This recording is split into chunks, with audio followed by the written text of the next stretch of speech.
mehriban bir insan idi. Çöynəyi qar kimi Evet, burada söz, fikir bitmir. Fikir devam ediyor. Vergüde de söz uzat.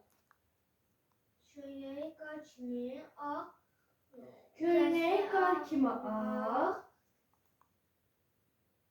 kəstimi ütülü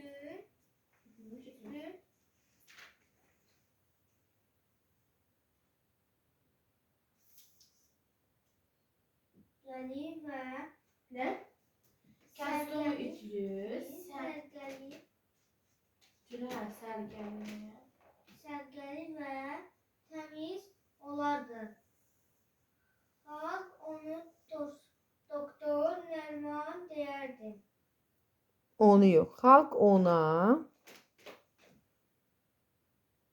Xalq ona doktor Nərman deyər. Nə başa düşdün? Kimdən bəhs edir burada? Kim haqqında məlumat verir? Doktor Nərman haqqında. Məlumat verir. Nə verir onun haqqında məlumat? Deyir, nədir bu? Kimdir bu? Doktor Nərman Xarakteri nə idi onun? səmimi, yaxşı, mehriban Bir insan idi. insan idi. Onun paltarları həmişə necə olurdu? Ağ, qar kimi aba. Onun haqqında daha nə məlumat verir? Haqqında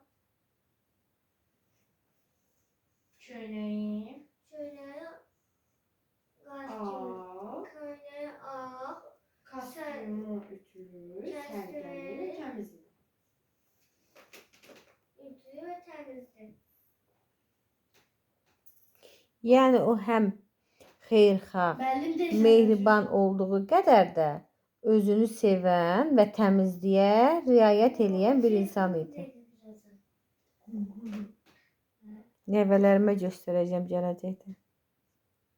Onu vazgeç.